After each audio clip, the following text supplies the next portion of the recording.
और अगर सच पूछा जाए तो ये जो ज्योमेट्री वाले जितने भी पोर्शन हैं, बचपन से पढ़ते आ रहे हो, ट्रायंगल, सर्कल, रेक्टेंगल, है ना, ये सब जो पढ़ते हो, इसमें जब बेसिक कॉन्सेप्ट नहीं पता होता ना, तब दिक्कत आती है।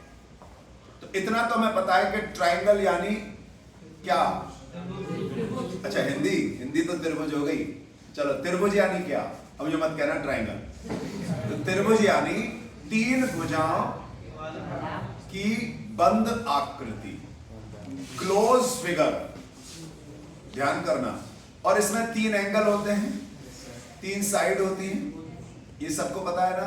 बस एक चीज का ध्यान रखना जो आपको सबसे ज्यादा ध्यान रखनी है, कि जैसे ये मैंने कोई ट्रायंगल बनाया और इस ट्रायंगल पर लिख दिया ABC। मैं एक और ट्रायंगल बना देता हूं,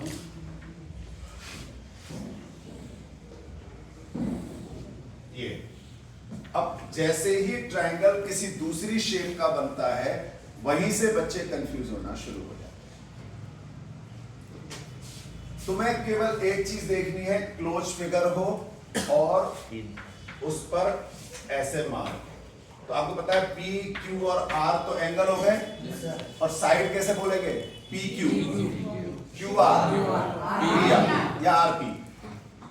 ठीक हो गया ना, यहां तक कोई दिक्कत नहीं है। एक दिक्कत और आती है, मैं वो भी बता देता हूं, कि मान लो कोई ट्रायंगल है और उस ट्रायंगल पर हमने एक परपेंडिकुलर ड्रॉ किया, लंब खींचा किसी वर्टेक्स से। तो इसे और समझ लो, A है, जैसे A से A के सामने वाली भुजा कौन सी है? देखो, मैंने इसीलिए कहा ना, बेसिक चीजें नहीं पता। मैंने क्या पूछा, A के सामने वाली भुजा। तो जो A के साथ है उन्हें नहीं, सामने भुजा कौन सी? अभी कर्ण, लंब और आधार तो हो ही नहीं सकता जब तक कि समकोण त्रिभुज ना हो, और जब तक समकोण नहीं होगा तब तक कर्ण, आधार, लंब नहीं होता। इसलिए नाम तो हम ले ही नहीं सकते। लेकिन किसी भी वर्टेक्स या एंगल के अपोजिट साइड, ए के अपोजिट साइड, ये दो नहीं हो सकती, ये तो इनकी एडजेसेंट साइड कहलाती है, इसके साथ की भुजाएं, कोण ए के साथ की भुजाएं। लेकिन सामने वाली भुजा कौन सी होगी? कोण बी के सामने, सी के सामने। अब मुझे अगर किसी कोण से और या शीर्ष से सामने वाली भुजा पर लंब डालना है, अब यहां से समझना, बी से लंब डालना है, तो ये लंब डल गया BD।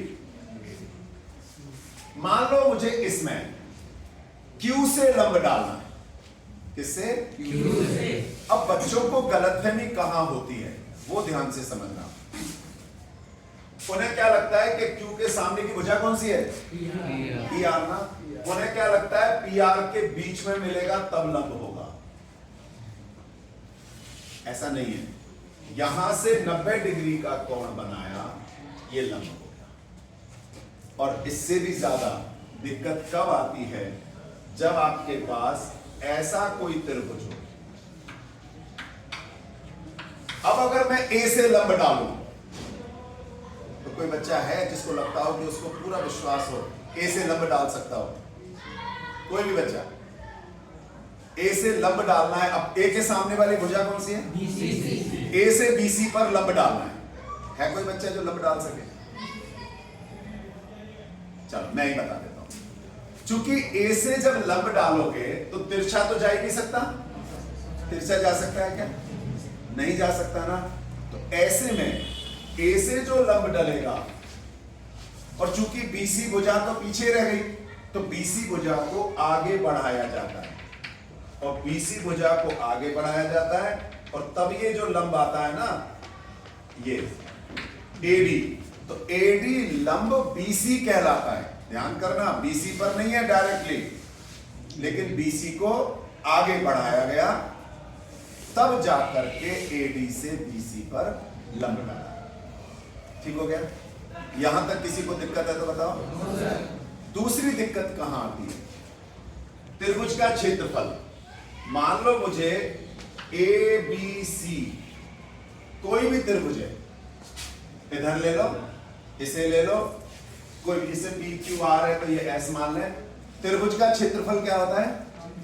1/2 आधार गुणा ऊंचाई या लंब, यही तो पढ़ते हो। तो इसका क्षेत्रफल क्या होगा? कौन बताएगा? इसका क्षेत्रफल क्या होगा? अच्छा चलो इसका छोड़ो, मैं यहां लंब खींच देता हूं। इस त्रिभुज का लंब ओ क्षेत्रफल, एरिया, कोई बच्चा बता सकता है? क्षेत्रफल हाँ क्या होगा?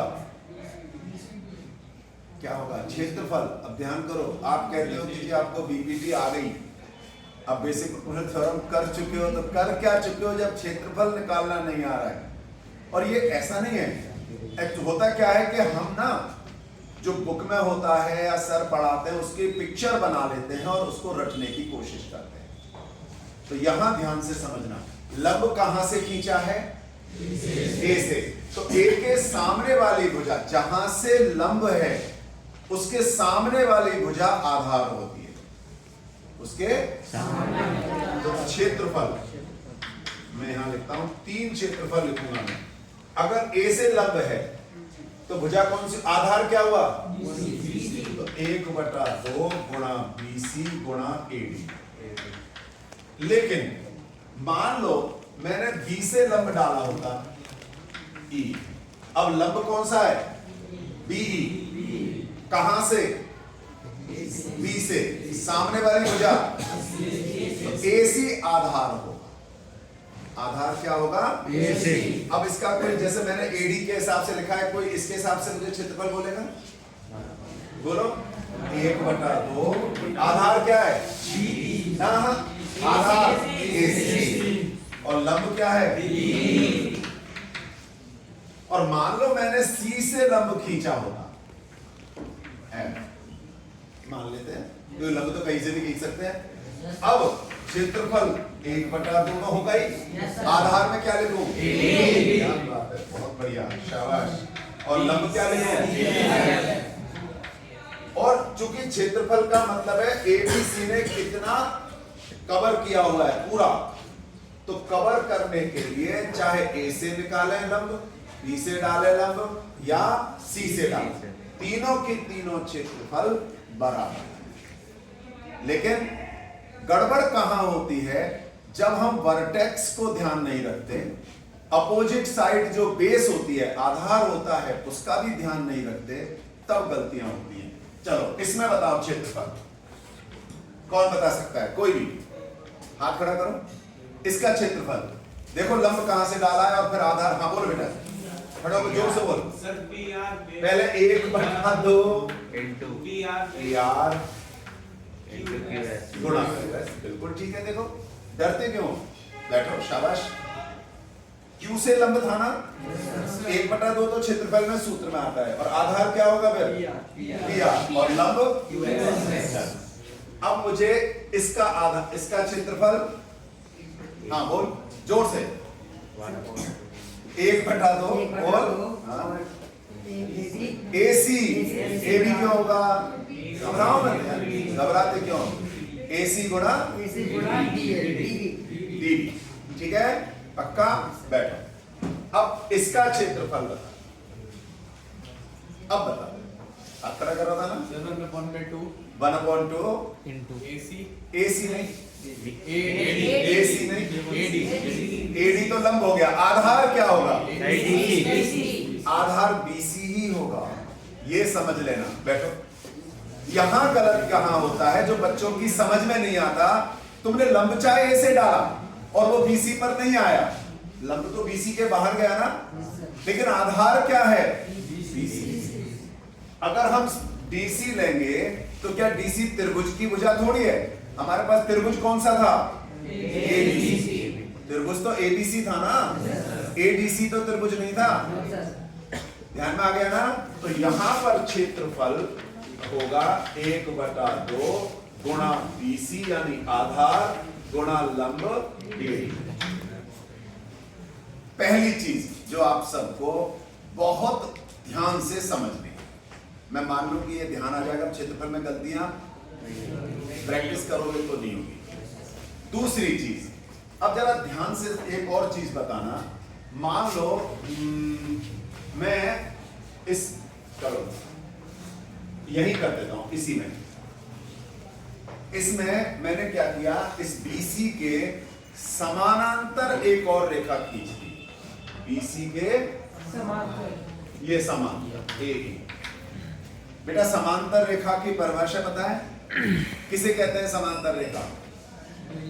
समांतर रेखा किसे कहते हैं? जिसमें पैरेलल लाइन, पैरेलल लाइन किसे कहते हैं? Perpendicular distance from each point या every point are same. Perpendicular distance are same. ध्यान में आ गया? पक्का? तो यानी ये AE तो इतना बड़ा हुआ ना, और BC इतना सा है। कई बार देखने में क्या लगता है जी ये पैरेलल कैसे हो सकती है? क्यों नहीं हो सकती? B और C तक तो पैरेलल है, तो C से एक परपेंडिकुलर ड्रॉ करें, B से भी एक परपेंडिकुलर ड्रॉ कर दें। बेटा B से भी परपेंडिकुलर ड्रॉ करें, और ये देखो मैं BP, C से परपेंडिकुलर ड्रॉ किया और ये CQ हो गया। तो BP CQ इनकी जो वैल्यू है वो सेम होगी।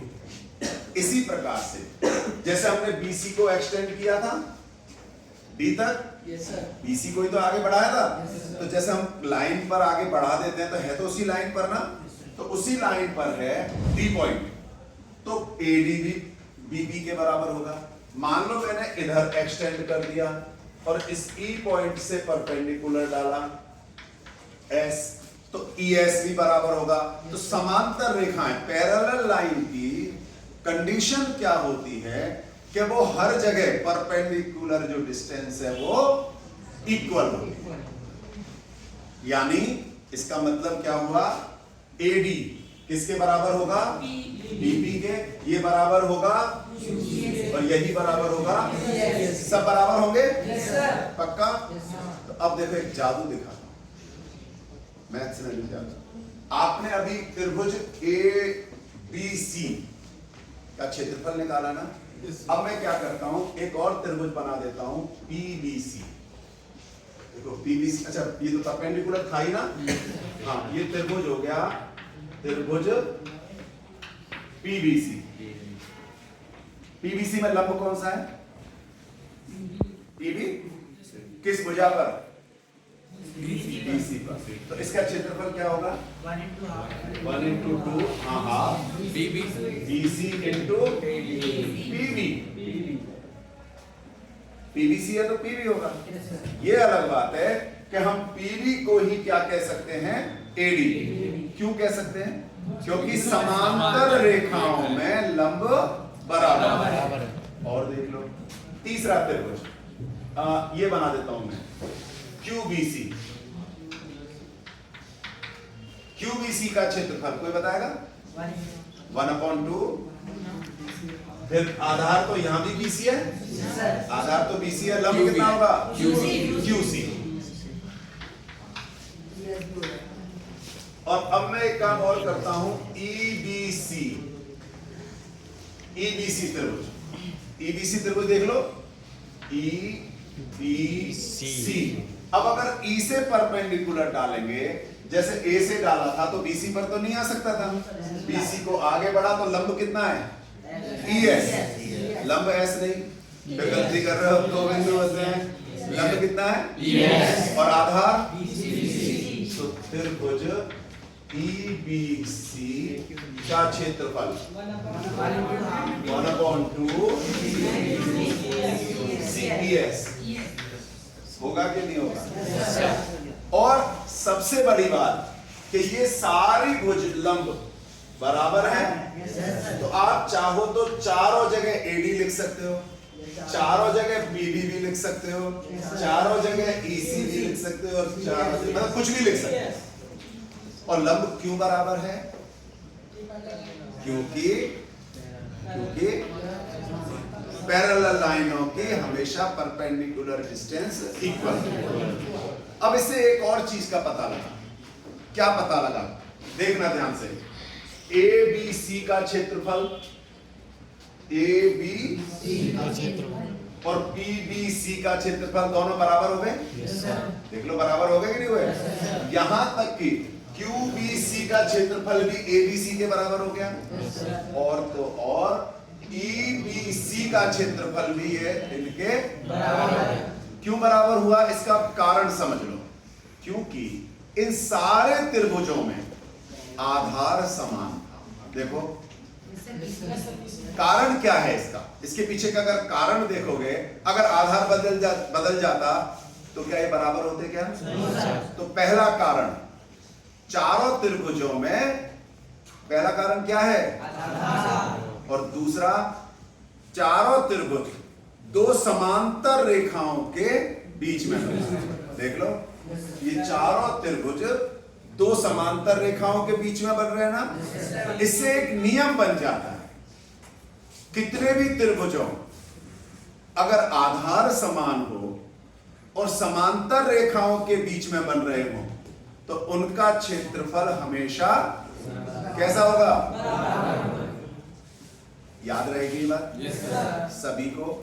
अगर ये याद रही और पहले वाली के लंब कैसे होता है ये चीज याद रही तो तुम्हें जो बीपीटी है, basic proportionality theorem, Thales theorem, यही नाम है ना उनके? है ना? और आधारभूत अनुपातिकता प्रमेय, ऐसे ही हिंदी में नाम। ये सारी प्रमेय आप आसानी से कर लोगे, है ना? ठीक है? पक्का? बेसिक प्रोपोर्शनलिटी थ्योरम यानी बीपीटी या थेल्स थ्योरम, ऐसी पढ़ी है ना? Yes sir. Thales theorem, yes sir, या हिंदी में बेसिक अनुपातिकता। अब इस प्रमेय की परिभाषा यानी इसका प्रमेय है क्या, वो समझने की जरूरत है। किसी भी त्रिभुज में, किसी भी त्रिभुज में, ये मान लो त्रिभुज है एबीसी, एक भुजा के समांतर कोई रेखा खींची जाए। अब बीसी के समांतर रेखा खींची है ना, पर जरूरी तो नहीं है ना। मैं एक दूसरा त्रिभुज बनाता हूं, एबीसी ही मैंने एसी के समांतर खींच दी। कोई जरूरी नहीं है कि ऐसे ही त्रिभुज हो। अगर इस तरह से कोई त्रिभुज है ना, पी क्यू आर, मैंने पी क्यू के समांतर रेखा खींच दी। मेन क्या है? किसी भी त्रिभुज में एक भुजा के समांतर खींची गई रेखा अन्य दो भुजाओं को समान अनुपात में विभाजित करती है। Divide other two sides in the same ratio. If a line parallel to one side of a triangle divides other two sides in same ratio. किसी त्रिभुज में एक भुजा के समांतर खींची गई रेखा अन्य दो भुजाओं को समान अनुपात में विभाजित करती है। यानी अब इसमें हमें समझने की जरूरत कहां है? एक दे रखा था किसी त्रिभुज में, यानी त्रिभुज मालूम है, एक भुजा के समांतर खींची गई रेखा यानी वो समांतर रेखा भी दे रखी है ना। तो ऐसे में मैं हिंदी में लिख देता हूं आपको, क्योंकि मुझे लगता नहीं है कि आप लोग इंग्लिश में ज्यादा समझ के, इंग्लिश में करोगे तो रटोगे सेंटेंस, और सेंटेंस में एक भी स्पेलिंग गलत हुई ना तो सारा अर्थ बदल जाएगा। हिंदी सही है ना? Yes sir. फिर भी मैं इंग्लिश में बोलता रहूंगा अगर किसी को लगे तो। Given, okay sir. गिवन में ए ट्राइंगल, एक त्रिभुज ABC, A triangle ABC such that, जिसमें, सच दैट यानी जिसमें बीसी पैरेलल बी, पैरेलल का निशान बनाना है, और B, a triangle ABC such that या where BC parallel DE, ये हमें दे रखा है। इसके बाद क्या लिखना है? सिद्ध करना है, सिद्ध करना है, टू प्रूव। इसके बाद क्या लिखते हैं? टू प्रूव दैट में केवल टू प्रूव, और फिर ऐसा निशान, यानी सिद्ध करना है। हमें प्रूव क्या करना है? प्रूव करना है समान अनुपात में। ध्यान करो, अगर काटती है तो अन्य दो भुजाओं को समान अनुपात, समान अनुपात का मतलब है AD बटा DD बराबर AE बटा DC। ठीक है, अब इसको प्रूव करने के लिए हमें एक रचना करनी है, कंस्ट्रक्शन करना है। और कंस्ट्रक्शन क्या है, यानी रचना क्या? रचना का मतलब है हमें इसमें कुछ काम करना है। कौन सा काम करना है? पहला, ध्यान से समझना कि हमने क्या किया। एक तो ए से, तो बता सकता है क्या क्या काम करना होता है? परपेंडिकुलर ड्रॉ करना है। कहां से?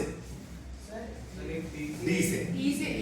हमने क्या किया, एक परपेंडिकुलर, और जो कंस्ट्रक्शन होती है ना वो हमेशा डॉटेड करना। ये तो दिया हुआ था, ये कंस्ट्रक्शन की हमने डॉटेड परपेंडिकुलर डाला, और इसको लिख देता हूं मैं DF, या छोड़ो ना, F क्या लिखना, P करता हूं सीधा, आपको आसानी होगी। DP परपेंडिकुलर ड्रॉ कर दिया, पक्का? दूसरी कंस्ट्रक्शन DE और DEC को मिला, DE और DEC, तो मैंने क्या क्या किया है? ड्रॉ। अरे ड्रॉ इंग्लिश में हो गया। हमने क्या किया? DP perpendicular DP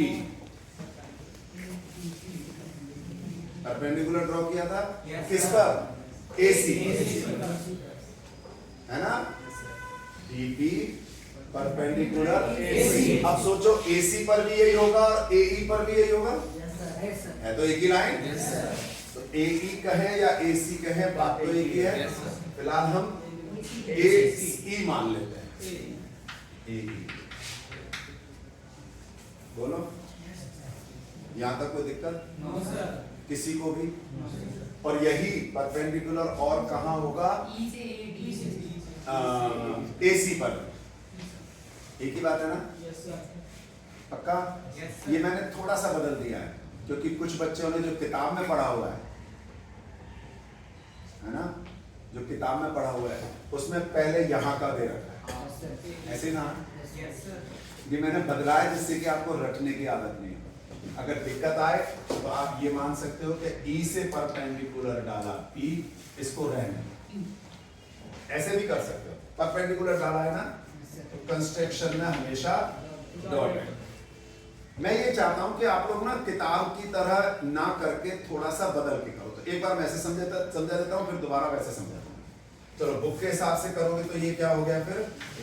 EP perpendicular AD, EP perpendicular AD। अब तो ठीक है, लेकिन आपको पता है ना AB पर भी यही परपेंडिकुलर होगा और एंड जॉइन मतलब मिलाया। किस किस को मिलाया? BE और तथा CD को मिलाया। मिलाया मतलब जॉइन हो गया क्या? इन दोनों को मिला दिया। अब देखो, परपेंडिकुलर क्यों खींचा था? जिससे कि हम क्षेत्रफल निकाल सकें, है ना? अब हमें इसके बाद लिखना है क्या पता है? हिंदी में लिखते हैं उपपत्ति और इंग्लिश में लिखते हैं प्रूफ, PR है ना? प्रूफ। अब उपपत्ति यानी हमें इसको कैसे सिद्ध करना है, तो मैं आपको ये बताता हूं कि इसको हम इतनी आसानी से कर सकते हैं कि मात्र 4 लाइनों में या ज्यादा से ज्यादा 5 लाइन में पूरी थ्योरम को प्रूव कर सकते हैं। पर आपको कंसंट्रेशन रखना है और ध्यान रखना है। कैसे? सबसे पहला काम, आपको ये पता है कि आपने ये परपेंडिकुलर डाला था किस त्रिभुज पर? ADE पर। अब यहां से परपेंडिकुलर डाला है तो बेस क्या होगा? बेस आधार AD और लंब PE। लंब क्या होगा? ध्यान से देखो, तुम ध्यान नहीं दे रहे हो इसलिए तुम्हारा ध्यान नहीं है। इसी प्रकार से ये लंब तो ए बी ई पर भी होगा। Yes sir. या अब और ध्यान से समझना, डी बी ई इस त्रिभुज की मैं बात करूं, जो मैंने अभी एक त्रिभुज बनाया था आपको अलग ढंग का, ये वाला ध्यान है, जिस पर जब परपेंडिकुलर ड्रॉ हुआ था। अगर हम इस त्रिभुज की बात करें डी बी ई, अगर ई से परपेंडिकुलर है तो उसके लिए आधार क्या होगा, बी डी, और लंब क्या होगा, पी, है ना। क्या होगा आधार, लंब क्या होगा, पी। एक बार और समझ लो, यही है वह समझने की जरूरत जो हमने पहले पढ़ा था। ए डी ई से लंब डाला है तो आधार ए डी हो गया।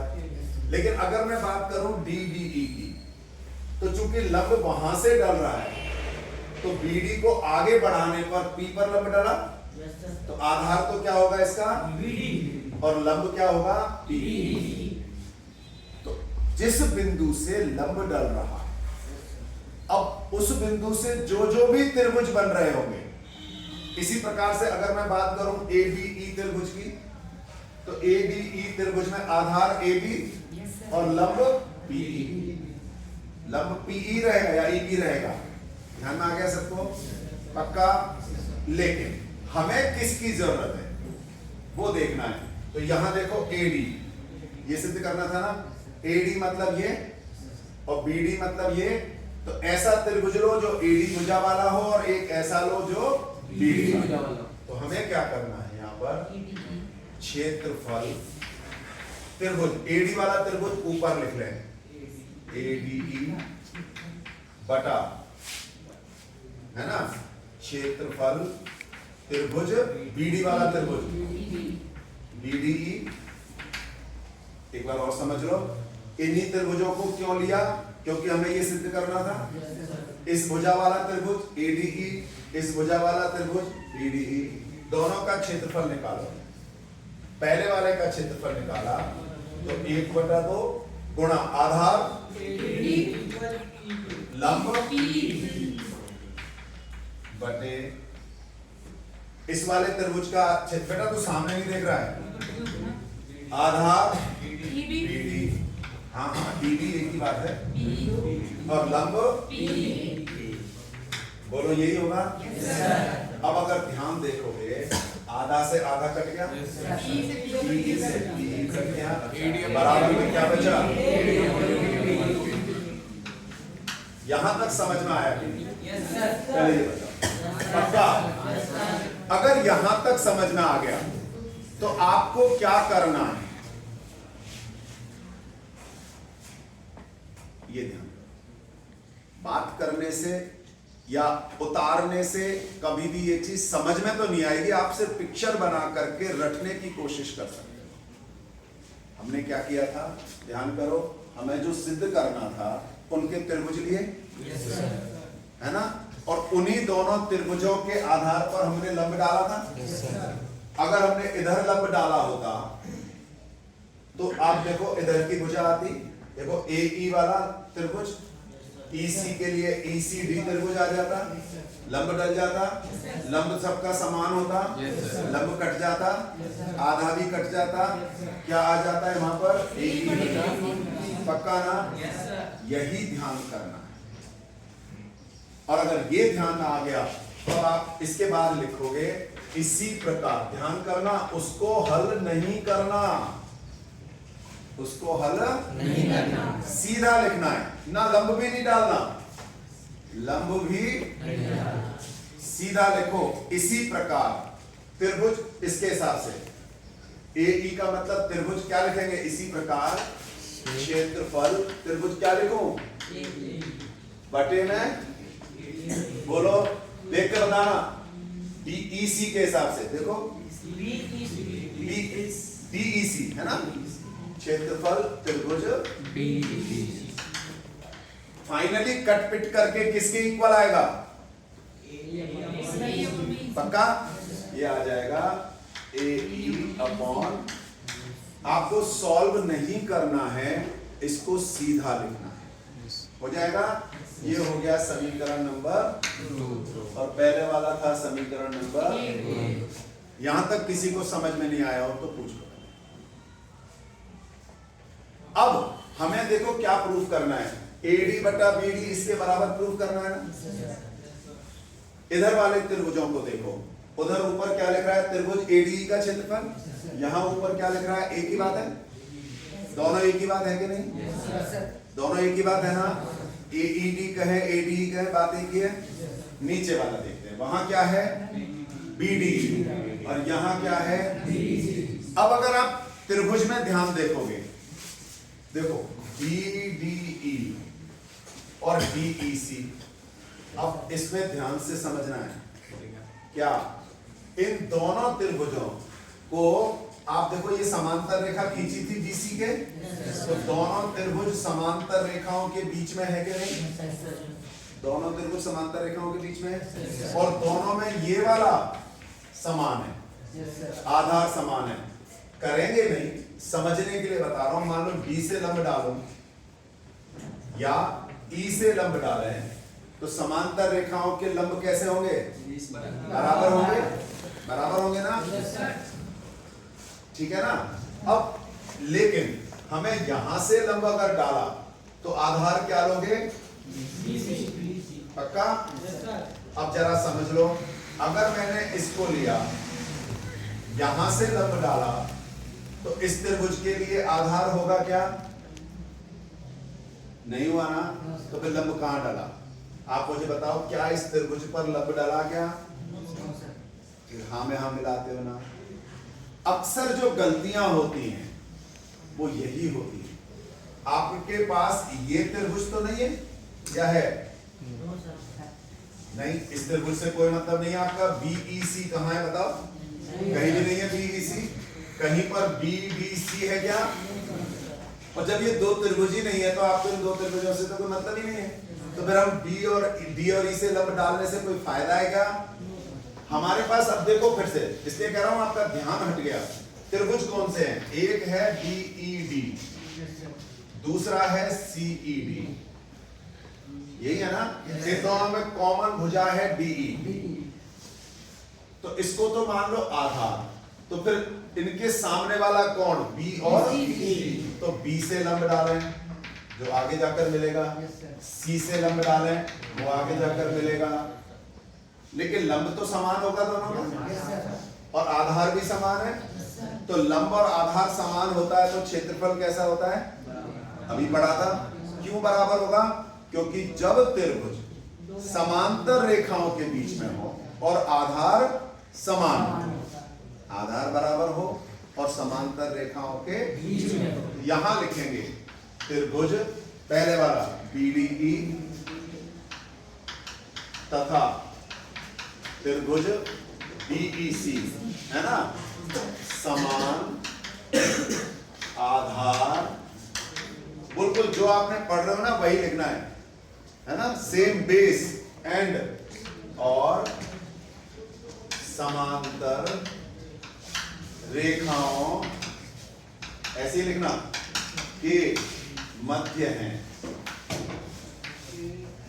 दोनों त्रिभुज, है ना, are in same parallel line and have same base, ठीक है, दोनों का समान आधार है और समांतर रेखाओं के बीच में, इसलिए ये लाइन लिख दोगे ना, सीधा लिखो क्षेत्रफल त्रिभुज पहले वाला बीडीई बराबर क्षेत्रफल ये वाला त्रिभुज, और इसको दे दो समीकरण नंबर 3। अब ध्यान से समझना, जिसका इधर उधर ध्यान है फिर से देख लो, ये दोनों क्षेत्रफल बराबर है, ऊपर वाले के भी बराबर है, इसका मतलब बाईं साइड का सारा बराबर हो गया। अब आपको परीक्षा में कैसे करना चाहिए, एक लाइन ये हुई, दूसरी इसी प्रकार हुई, तीसरी ये हो गई, अतः समीकरण 1, 2 तथा 3 से फ्रॉम इक्वेशन 1, 2 एंड 3 दोनों को इक्वल लिख दो बस, एडी बटा बीडी बराबर AE बटा DC, यही सिद्ध करना था। Hence proof. ध्यान में आ गया क्या? एक बार और समझ लो, जब आपको ये थ्योरम करना है तो क्या करना, सबसे पहले वो थ्योरम लिखनी है। ध्यान करना, थ्योरम लिखनी है जो मैंने बोली थी, लिख लोगे? उसके बाद डायग्राम, एक क्रम ध्यान करना, इनके नंबर इसी क्रम में होते हैं। चित्र, इस डायग्राम के भी नंबर होते हैं। तो पहले भाषा लिखना, फिर डायग्राम बनाना, फिर दिया है, फिर सिद्ध करना है, फिर रचना, उपपत्ति, उपपत्ति में ये आ गया और यही सिद्ध करना।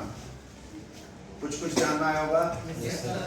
इसको केवल एक जरा से हिंट्स के तौर पर और बता रहा हूं, जिससे कि आप प्रश्न कर सकें कि मान लो आपके पास कोई त्रिभुज दे रखा था और आपको ऐसे समानांतर हो PQR ST, तो इसमें कौन सा अनुपात बराबर होगा? ध्यान करो, कौन बता सकता है? ये समानांतर है, ये इसके समानांतर है, तो थेल्स थ्योरम के हिसाब से किन भुजाओं का अनुपात बराबर होगा? हाँ, QS बटा SP बराबर हाँ इक्वल दिया। ध्यान में आ गया ना?